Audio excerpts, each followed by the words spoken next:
বিসমিল্লাহির রহমানির রহিম। প্রিয় দেশবাসী, আসসালামু আলাইকুম।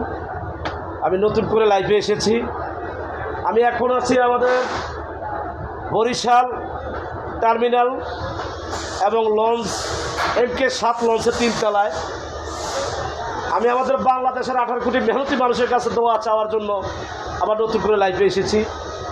আপনারা বিগত জানেন আমাদের জাতীয়তাবাদী দল বিএনপির চেয়ারপারসন, 3বারের প্রধানমন্ত্রী, গণতন্ত্রের মা, দেশ নেত্রী, জনতার নেত্রী বেগম খালেদা জিয়া আমাদের মা, উনি বিগত আজকে কয়েকদিন যাবত অসুস্থ হয়ে গিয়েছিলেন এবং বাংলাদেশের 18 কোটি মেহনতি মানুষের দোয়ায়, ভালোবাসায় আল্লাহ রহমতে একটু সুস্থ হয়েছেন।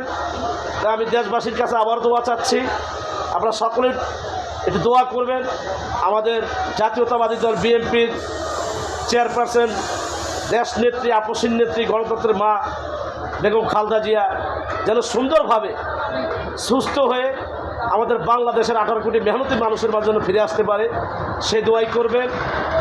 আমাদের জাতীয়তাবাদী দল বিএনপির চেয়ারপারসন, আপসীন নেত্রী, গণতন্ত্রের মা বেগম খালেদা জিয়া, উনি দেশকে নিয়ে সবসময় চিন্তিত থাকেন এবং আমাদের বাংলাদেশের 18 কোটি মানুষদেরকে নিয়ে চিন্তিত থাকেন। আজকে তিনি অসুস্থ হয়ে গিয়েছেন বিদায় আমি বাংলাদেশের প্রত্যেকটি মেহনতি মানুষের কাছে দোয়া চাচ্ছি।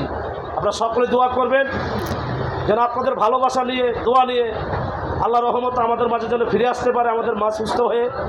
আপনারা সকলে দেশবাসী দোয়া করবেন, এই বলে আমি আমার বক্তব্য শেষ করলাম। আসসালামু আলাইকুম, আল্লাহ হাফেজ, ভালো থাকবেন। বাংলাদেশ জিন্দাবাদ, জাতীয়তাবাদী দল বিএনপি জিন্দাবাদ।